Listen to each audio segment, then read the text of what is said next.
Perfecto. Bueno, pues en efecto, el día de hoy vamos a hablar sobre algunas proteínas que son importantes en el metabolismo mitocondrial, particularmente una proteína que se conoce como C1QVP, aquí la podemos ver, y Ah, su perdón, probable ¿cómo? papel Ya, en, doctor. ¿perdone? No se comparte todavía su pantalla. Ah, no se compartió. No, A ver, un segundito, ¿eh? gracias. Ya. ¿Sí se ve? Ahora sí, gracias. Ah, una disculpa. Es que no sé si apreté el botón adecuado. Pero bueno, estamos interesados en la participación de una proteína que se conoce como C1QVP en este momento y su probable papel en la modulación de un fenómeno bastante conocido que se conoce como la transición de la permeabilidad mitocondrial en un contexto cardíaco. Bien, como ustedes saben, las mitocondrias son orgánulos fundamentales en la célula, particularmente en procesos que están relacionados con la vida o con la muerte de las células. Y, por ejemplo, en un contexto fisiológico, se sabe que las mitocondrias son fundamentales para llevar a cabo procesos como la respiración mitocondrial y la gluconeogénesis. Pero cuando estos orgánulos dejan de funcionar, o empiezan a acumular ciertas fallas, es muy común que las células experimenten muerte, ya sea por apoptosis, por necrosis o necroptosis, que es una mezcla de ambos tipos de muerte. Se sabe que en condiciones normales las mitocondrias presentan sus membranas, particularmente la membrana externa mitocondrial, membrana interna mitocondrial y también estas zonas que en microscopía electrónica se les conoce como zonas electrodensas asociadas a las crestas mitocondriales. Cuando una mitocondria deja de funcionar, típicamente se hincha. Y cuando se hincha, significa que las membranas internas empiezan a desdoblarse y eso ocasiona típicamente ruptura de la membrana externa y liberación del contenido de estos orgánulos al citoplasma. Se sabe que un evento a través del cual este hinchamiento mitocondrial puede ocurrir es mediante la apertura de un poro que se conoce como poro de transición de la permeabilidad mitocondrial. Los modelos más recientes indican o sugieren que este poro se puede activar con calcio, con aumento en la concentración de iones calcio libre en el citoplasma. Estos iones calcio entran a la matriz mitocondrial por una proteína o por un cúmulo de proteínas que se conoce como complejo uniportador de calcio mitocondrial. Y una vez en la matriz mitocondrial, se sabe que el calcio puede ocasionar cambios conformacionales en proteínas que están embebidas en la membrana interna mitocondrial, facilitados estos cambios por proteínas que son enzimas de la familia de las ciclofilinas. Las ciclofilinas isomerizan residuos de prolina en proteínas en general y se piensa que al hacer esto se abre un poro de identidad no conocida que permite el transporte inespecífico de solutos, de iones con carga positiva, con carga negativa, metabolitos en general, que ocasiona que la mitocondria deje de producir ATP. Este proceso es antagonizado farmacológicamente con derivados de la ciclosporina A, que son inmunosupresores, y lo hacen al ligar a la ciclofilina D. Cuando se ligan a la ciclofilina D, se unen, se complejan, ya no se abre este poro, incluso el poro se puede volver a cerrar. Existen numerosos candidatos que se ha propuesto que forman parte de este canal o por lo menos lo regulan, particularmente la ciclofilina D, que es esta proteína de la cual les acabo de hablar. En un principio se pensaba que las purinas, que son canales aniónicos dependientes de voltaje de la membrana externa mitocondrial, se pensaba que podían tener un papel importante en este poro. También mediante experimentos de inhibición con ligandos específicos del transportador de adeninnucleótidos, el de ADP-ATP, que está en la membrana interna mitocondrial, se vio que esta proteína podría estar estar involucrada en este canal. Bien, una de las formas como se puede medir la actividad de este canal es bastante sencilla. Se pueden aislar mitocondrias en medios que tengan una osmolaridad adecuada y se resuspenden en unas celdas de espectrofotómetro, ¿no? Hagan de cuenta que este dibujito es una celda de espectrofotómetro con una suspensión de mitocondrias. Y se pueden colocar esa celda de espectrofotómetro con la suspensión en un lector y se pueden medir cambios en la absorbencia que son proporcionales al estado de hinchamiento de estos orgánulos. Si se adiciona calcio al medio, bueno, pues se van a hinchar estos organelos y esto se puede medir como una disminución en la absorbencia.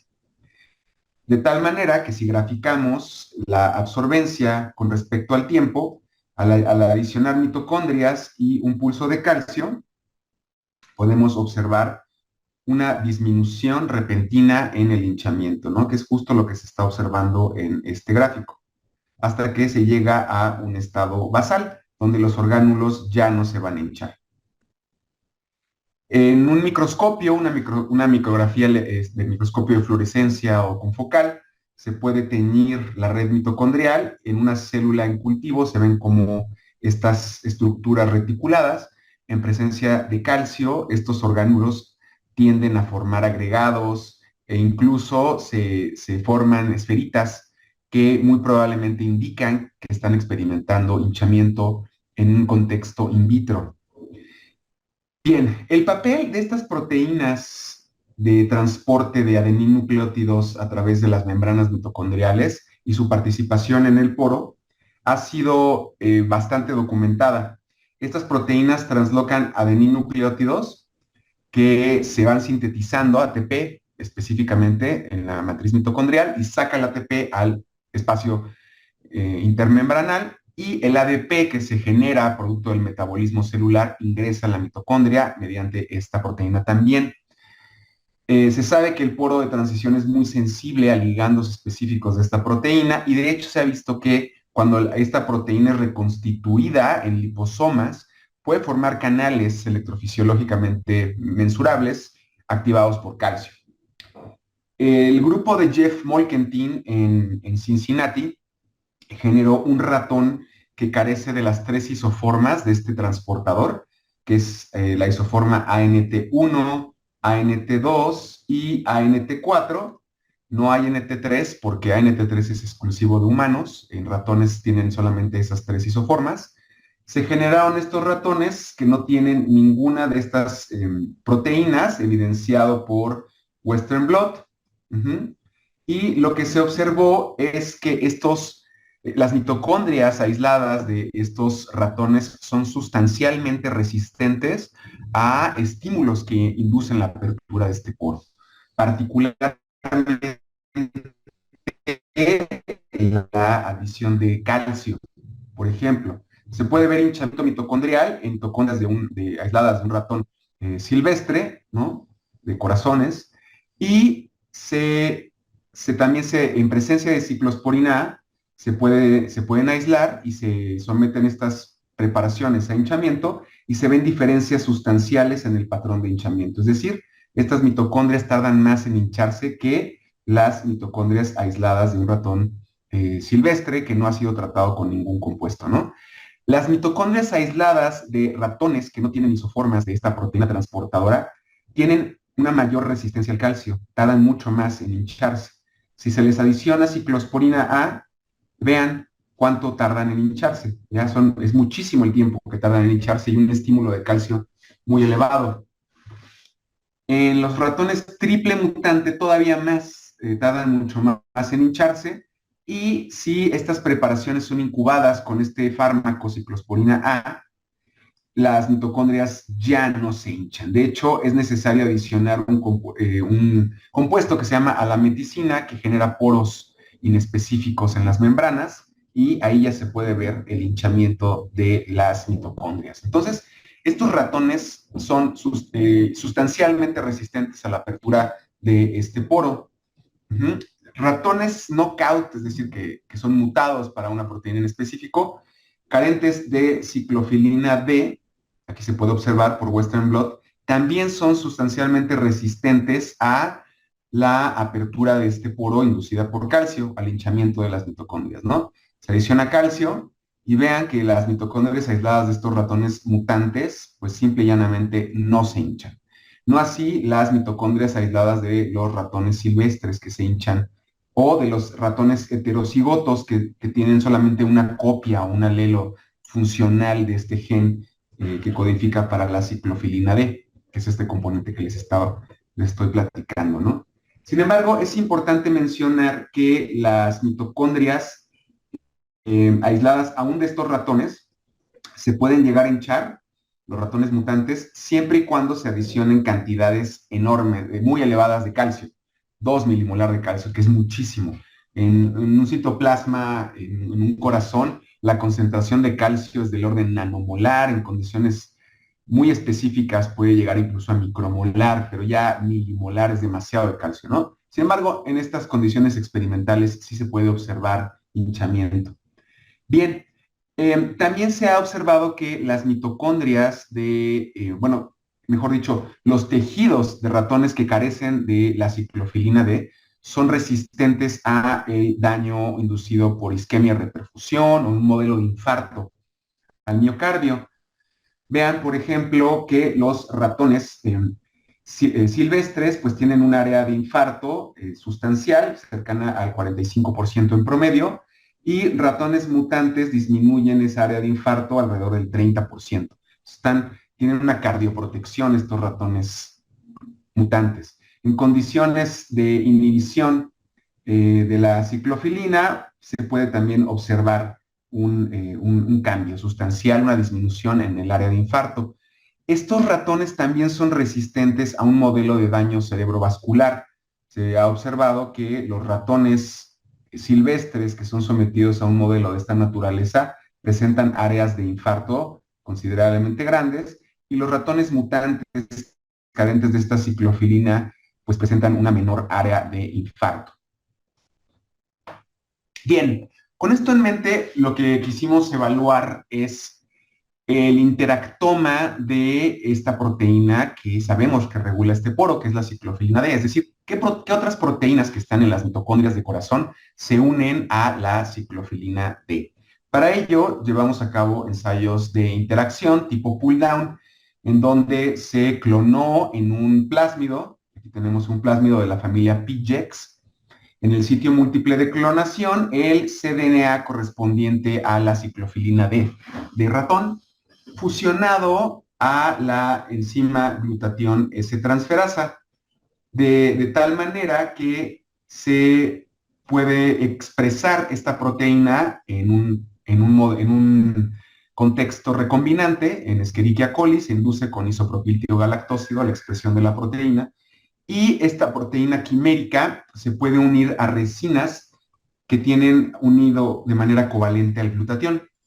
La glutatión S-transferasa se une al glutatión en estas resinas y como la glutatión S-transferasa está unida covalentemente, es una proteína de fusión a la ciclofilina D, incubamos estas preparaciones con lisados de mitocondrias de corazón de ratón y se lavaron estas muestras incubadas con proteínas totales de mitocondrias de corazón de ratón y esos complejos resultantes fueron resueltos en geles de poliacrilamida en condiciones desnaturalizantes. Podemos observar aquí que en condiciones control, GST, podemos observar aquí una banda correspondiente a la glutatión S-transferasa que mide cerca de 26 kilodaltones y podemos observar que la proteína de fusión correspondiente a la glutatión S-transferasa fusionada a la ciclofilina D migra por ahí de los 40 kilodaltones, ¿no?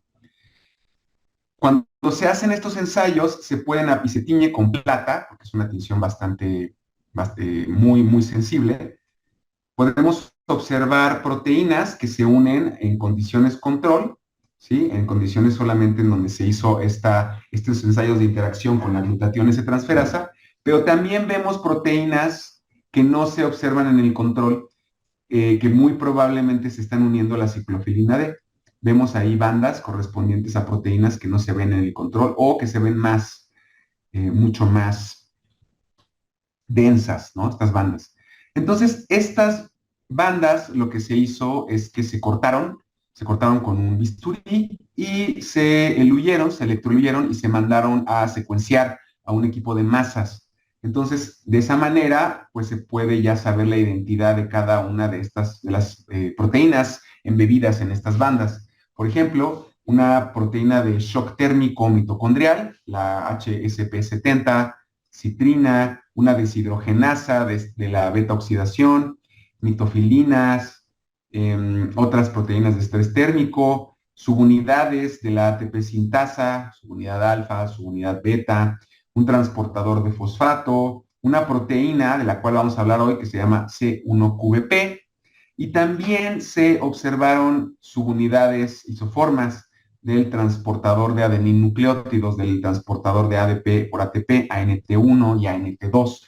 Entonces, con esto en mente, pues decidimos evaluar el papel de esta proteína que se llama C1QVP en este poro de transición de la permeabilidad. Entonces, esta proteína se llama C1QVP, en inglés es Complement 1Q Binding Protein, proteína de unión al complemento. Es una proteína que se sabe que forma trímeros, por lo menos en experimentos de cristalización y de difracción de rayos X, tiene una forma de dona y tiene características ácidas, tiene una superficie de la proteína enriquecida en aminoácidos ácidos.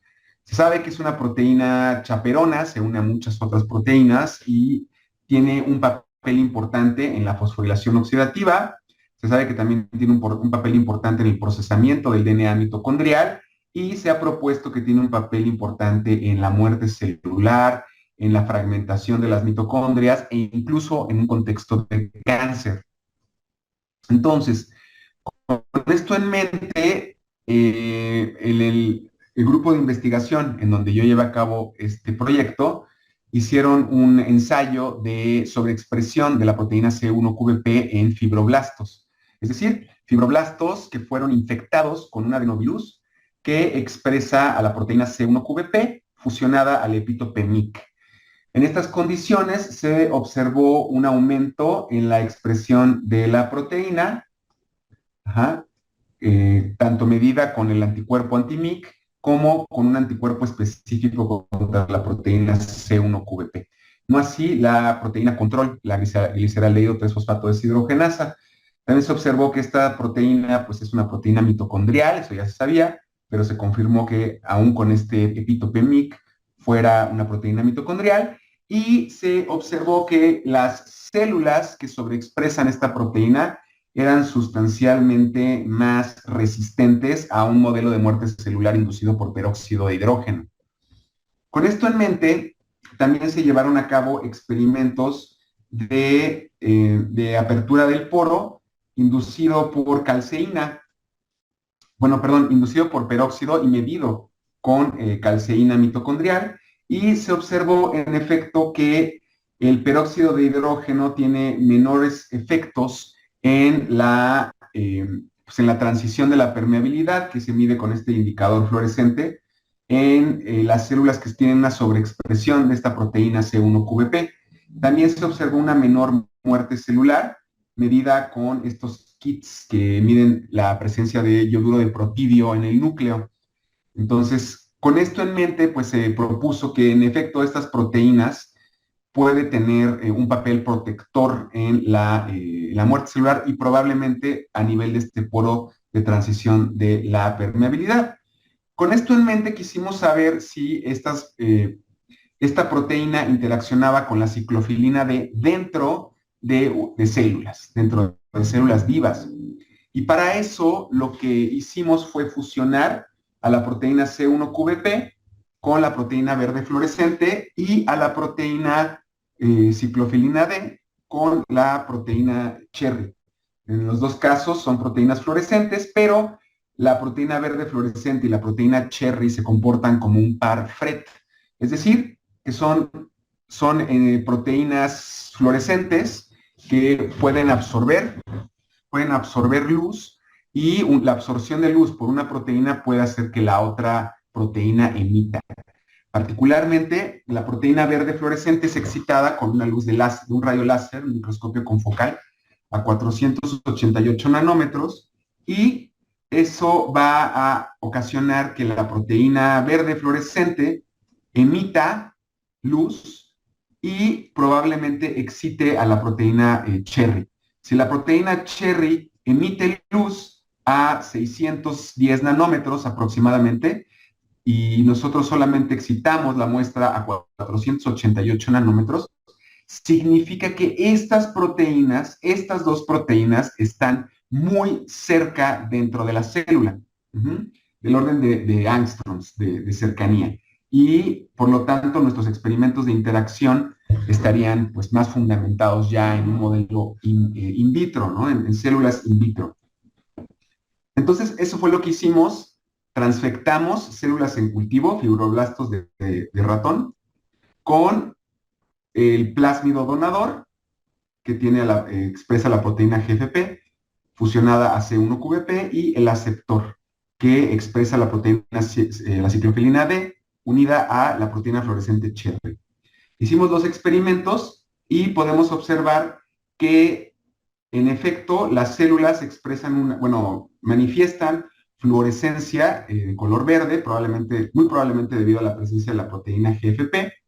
También son fluorescentes en el canal Cherry, pero sí son fluorescentes también en el canal FRET, es decir, estamos excitando las muestras en el canal de la proteína verde fluorescente y midiendo exclusivamente en el canal Cherry.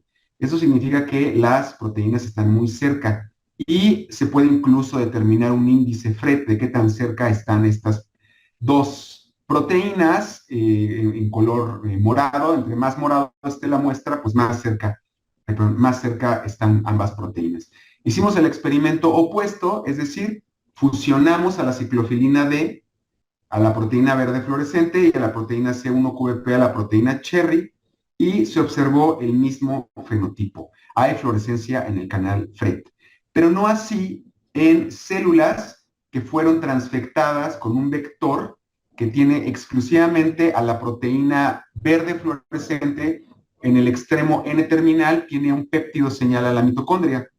Entonces, esta proteína verde se va a la mitocondria, es fluorescente, hace que las mitocondrias florezcan, se cotransfectaron con la ciclofilina D, pero no detectamos fluorescencia en el canal FRET, lo cual indica que estas dos proteínas no están cerca. Entonces, es un control. Bien. También medimos actividad de peptidil prolil cis-transisomerasa. Es un ensayo enzimático, se puede medir espectrofotométricamente. Esta enzima, la ciclofilina D, como ya lo había comentado, isomeriza residuos de prolina.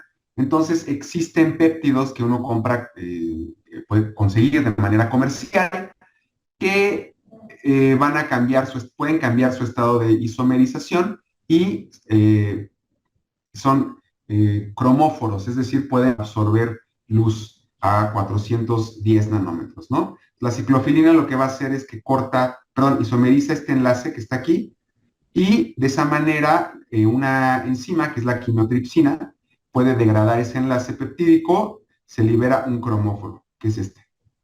Y la adición de péptido se puede medir espectrofotométricamente en condiciones control. Tenemos un incremento en la absorbencia mediado por la hidrólisis no específica, no enzimática de este péptido, pero cuando adicionamos ciclofilina D, vean cómo aumenta sustancialmente la velocidad de hidrólisis hasta que llega a un máximo. En estas condiciones, pero en la presencia del fármaco inmunosupresor ciclosporina A, vean cómo la hidrólisis del péptido es mucho más parecida al control, es decir, se está disminuyendo la hidrólisis enzimática de este péptido.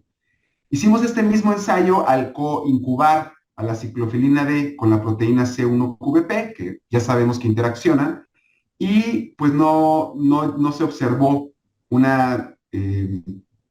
pues cambios significativos a la hidrólisis del péptido que cuando teníamos ciclofilina D sola. En otras palabras, no afecta la actividad enzimática de la ciclofilina D. y esto pues se cuantificó. Bien, otro ensayo de interacción que hicimos fue medido por Western blot. Es decir, como ya teníamos estas construcciones de GST y GST unido a la ciclofilina D, incubamos con lisados de mitocondrias, que se pueden ver acá, y lo que hicimos fue correr esos lisados en una electroforesis, transferir a unas membranas de nitrocelulosa e incubamos esas membranas con anticuerpos contra C1QVP y observamos inmunodetección, es decir, la proteína ciclofilina D y C1QVP interaccionan, ¿sí? Porque el anticuerpo está reconociendo esa interacción. Si hacemos ese mismo experimento en presencia de ciclosporina A, vean cómo la interacción se suprime. Es decir, la ciclosporina A, que es el fármaco específico para la ciclofilina D, está bloqueando la interacción con esta otra proteína que es C1QVP. Y aquí está el control de carga, tenemos GST solita, tenemos a la proteína de fusión GST ciclofilina D, y aquí como control también, pues no observamos la presencia de C1QVP cuando se incubó con glutationes de transferasa exclusivamente a estos lisados de mitocondrias de corazón. ¿Sí? Bien. Voy a borrar esto. Ok, entonces con esto en mente decidimos hacer versiones truncas de esta ciclofilina. Lo que hicimos simplemente fue con un kit, se llevó a cabo introducción de codones de paro en la secuencia del cDNA de la ciclofilina D, de tal manera que tuvimos versiones truncas de ciclofilina D. Primero la completa, una trunca de solamente 190 aminoácidos, la completa es de 206, después de solamente 150 aminoácidos, 110 y de 70.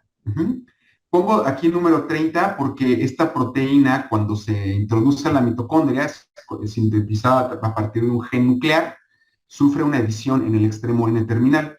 Entonces, por eso es desde 30, que son los 30 primeros aminoácidos que se cortan cuando la proteína entra a la mitocondria. Bien, en estas condiciones podemos observar interacción con la proteína C1QVP cuando tenemos a la proteína CYP-D o ciclofilina D completa. Se sigue observando con la versión de 190 residuos, 150 residuos, 110 en menor proporción, y ya con esta última pequeña versión de 40 aminoácidos, o sea, de la posición 30 a la 70, ya no observamos interacción con la proteína. Entonces, lo que pensamos es que los residuos comprendidos entre la posición 70 y la 110 son importantes para que se lleve a cabo la interacción entre la proteína C1QVP y la ciclofilina D. Hicimos el experimento opuesto, es decir, fusionamos ahora la glutationes transferasa a C1QVP y llevamos a cabo la inmunodetección con el anticuerpo contra ciclofilina D, y vemos que si bien la interacción detectada fue menor, sí el anticuerpo detecta a la proteína más o menos en todas las versiones, salvo la última, que es solamente la que tiene 100 aminoácidos.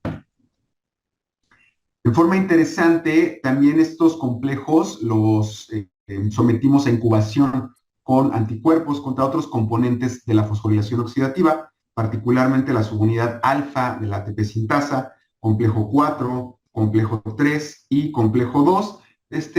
Estos anticuerpos se venden como un cóctel que se llama el cóctel Oxfos y permiten a uno en solamente un Western blot determinar la presencia de proteínas que estén presentes en la muestra de estos complejos de la fosforilación oxidativa. Bien, y lo que vimos aquí es que solamente la versión completa reconocía, se podía diluir a la ATP sintasa, al complejo 4, a la succinato deshidrogenasa, pero no al complejo 3. Lo que vimos es que en las versiones truncas de 250 a 100 aminoácidos solamente se perdía la interacción con la ATP sintasa y con el complejo 4, que es esta proteína MTCO1, ¿no? Es una subunidad del complejo 4, es la citocromo oxidasa subunidad 1. Bien. Posteriormente hicimos ensayos de interacción fusionando a la proteína C1QVP a la glutationes de transferasa y también detectamos muchísimas más proteínas con esta aproximación de espectrometría de masas. Entonces, en estas condiciones, lo que observamos es una interacción con muchísimas proteínas, componentes de la ATP sintasa, de complejo respiratorio 1, de la succinato de deshidrogenasa, entre otras. Llevamos a cabo también simulaciones de anclaje mediante un ensayo de docking con los modelos disponibles de la ciclofilina D y de la proteína C1QVP, y los resultados invariablemente predecían que la proteína, la ciclofilina D, se unía con un dominio que es precisamente el dominio que se une o que une a este fármaco inmunosupresor, que es la ciclosporina A. Entonces, ese dominio, esa cara que estoy señalando aquí en la presentación, se une a la proteína C1QVP en muchas partes, muchas porciones de la proteína, ¿no? Aquí tenemos a la proteína ciclofilina D que se está pegando en una conformación y aquí en otra. Entonces, la unión es inespecífica para C1QVP, pero es muy específica para la ciclofilina D porque solamente se da en una parte de la proteína. Entonces, hasta aquí lo que podemos decir es que C1QVP interacciona con muchísimas proteínas de las mitocondrias, es bastante promiscua, es una chaperona, pero que C1QVP y la ciclofilina D interaccionan, que esa interacción no modifica la actividad enzimática de la ciclofilina D, que la interacción entre ambas proteínas es sensible a la ciclosporina A, y que el extremo C terminal de la ciclofilina D se une a C1QVP y el N terminal de C1QVP se une a la ciclofilina D. Con esto en mente, la última parte de esta plática, lo que decidimos evaluar es, pues, qué pasa ahora en un contexto in vivo, es decir, en ratones. Entonces se generó un ratón transgénico que sobreexpresa esta proteína exclusivamente en el corazón, y esto se hizo fusionando en el extremo 5' el cDNA, al cDNA de C1QVP de ratón, el promotor de la cadena pesada de la alfa-miosina. Entonces, este promotor es específico del corazón. Los ratones que tengan cualquier gen bajo control de este promotor van a tener expresión exclusiva en el corazón. Aunque esto es parcialmente cierto, como ahorita les voy a demostrar. Vean, en corazones se hizo a cabo un fraccionamiento mitocondrial y de citoplasma. En condiciones no transgénicas, el anticuerpo contra C1QVP detecta a la proteína. En los ratones transgénicos, la banda detectada es mucho más densa, lo cual sugiere o indica que esta proteína se está sobreexpresando de sobremanera. En la fracción citoplasmática también está la proteína. Creemos que o se rompieron algunas mitocondrias en estos ratones cuando se aislaron, o simplemente esta proteína se está expresando tanto que se expresa también ya en el citoplasma. Pero vean qué pasa en músculo esquelético. En músculo esquelético tenemos la expresión de la proteína muy parecido en nivel a los ratones no transgénicos. Ajá. En riñón también, no transgénicos y transgénicos expresan más o menos la misma cantidad de proteína, cerebro, hígado, pero no en pulmón. Vean, en pulmón expresa una cierta cantidad, los ratones no transgénicos y ratones transgénicos sobreexpresan a la proteína. Entonces, este promotor de la cadena pesada de la alfa-miosina puede tener cierta promiscuidad también para expresión de proteínas en pulmón. Ajá.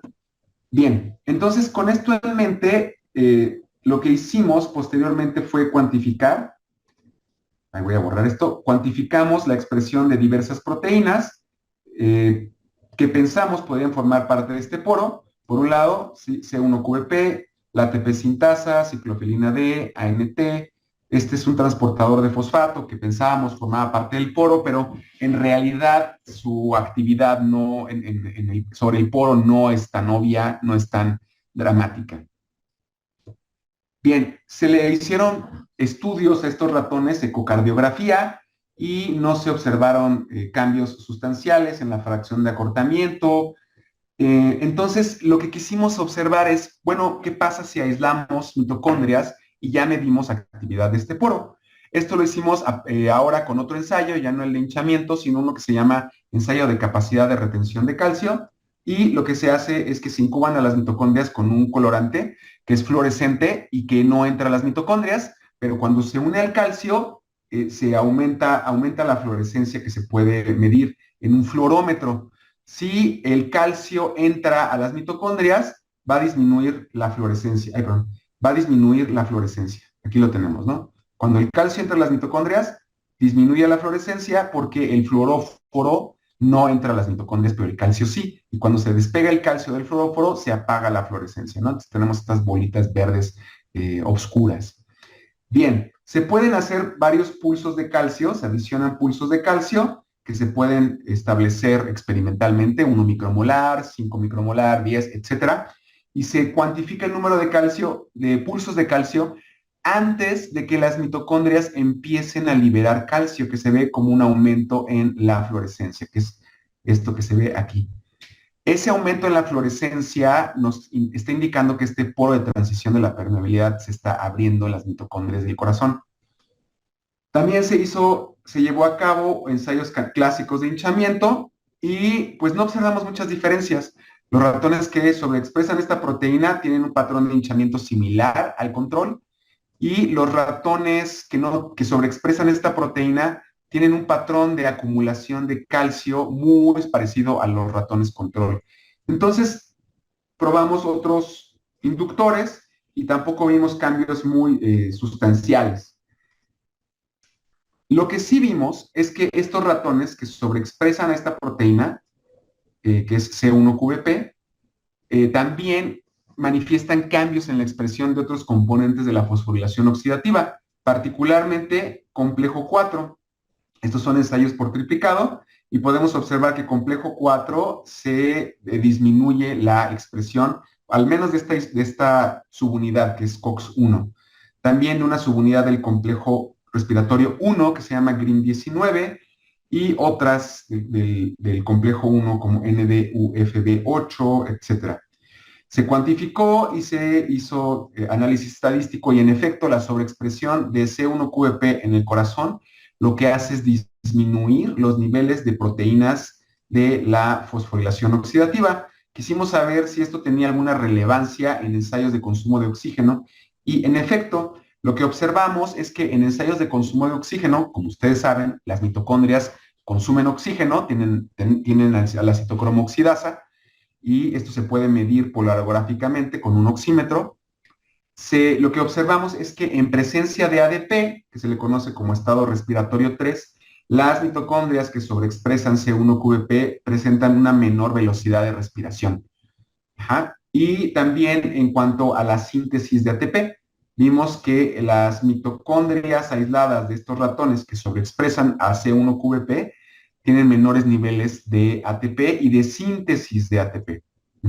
O sea, de niveles basales de ATP y de la capacidad de síntesis de ATP. Entonces, hasta ahora, la evidencia lo que nos indica es que la sobreexpresión de C1QVP no cambia la sensibilidad del poro a calcio y a otros inductores que no mencioné por cuestiones de tiempo, que la sobreexpresión de C1QVP disminuye los niveles de proteínas que componen a la cadena respiratoria, todos estos componentes de la fosforilación oxidativa, y que la sobreexpresión de C1QVP en el corazón disminuye la actividad de síntesis de ATP. Con esto en mente quisimos hacer un ratón knockout, es decir, un ratón que tuviera una eliminación genética de C1QVP. Ajá. Entonces, esto lo que, como se hace esencialmente es comprando ratón. Existen empresas que venden estos ratones, son repositorios. Uno se llama el Knockout Mouse Project, otro es el Jackson Laboratory, se pueden comprar de ahí. Y si no tienen el ratón, muy probablemente tengan esperma editado, congelado. Entonces uno puede comprar ese esperma, puede inseminar ratoncitas y se puede por PCR detectar la presencia de esta inserción. Este es un esquema del gen de C1QVP y aquí está un inserto. Ese inserto lo que nos permite es eliminar el gen, por un lado, y por otro lado nos permite tener ratones que sean condicionalmente mutantes, tejido específico. No llegamos hasta ese punto en este proyecto, pero sí quisimos generar ratones mutantes constitutivos, no se pudo, nos quedamos con ratones heterocigotos solamente, y lo que sí vimos es que estos ratones heterocigotos disminuyen la expresión de C1QVP en el corazón, en músculo, en riñón, en prácticamente todos los tejidos que evaluamos, en hígado, etc. Y no vimos cambios sustanciales en otros componentes de este poro. Ajá. De la respiración, pues sí vimos cambios en estado 4, que es estado no fosforilante. También vimos cambios en la síntesis de ATP. No vimos cambios sustanciales en parámetros de ecocardiografía, ajá, pero sí en la fracción de acortamiento. Estos ratones, cuando son sometidos a un modelo de infarto al miocardio, pues presentan una disminución en la fracción de acortamiento y existen diferencias significativas entre silvestres y heterocigotos, ¿no? Que es lo que se puede observar aquí.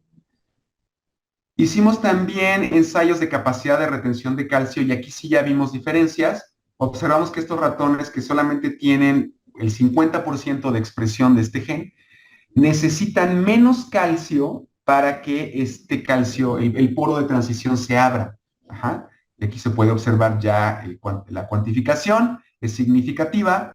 Necesitan las mitocondrias de estos ratones que tienen menos expresión de C1QVP, necesitan menos calcio para que este poro de transición se abra. Tratamos de recapitular estos resultados en un modelo in vitro, que son células de cáncer de mama.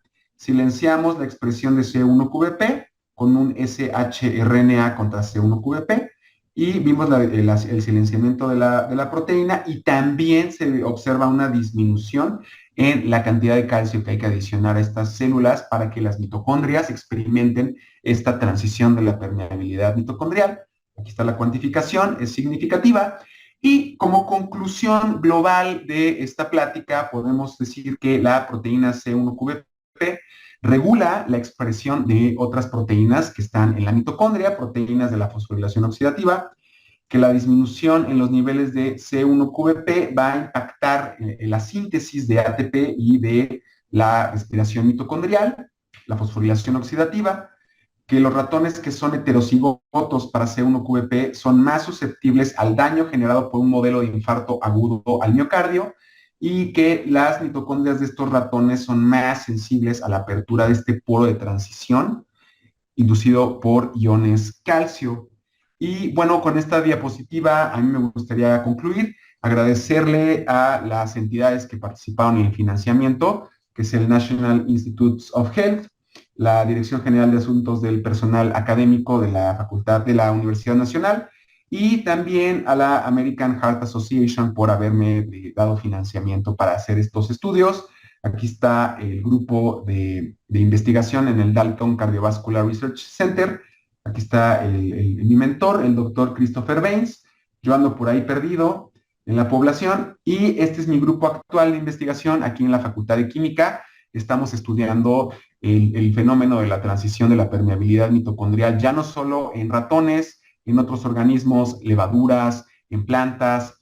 Y bueno, pues si alguien está interesada o interesado en mayor información sobre este tópico o los tópicos que estamos llevando a cabo ahora en el laboratorio, pues con mucho gusto les podemos pues platicar. Muchas gracias por su atención.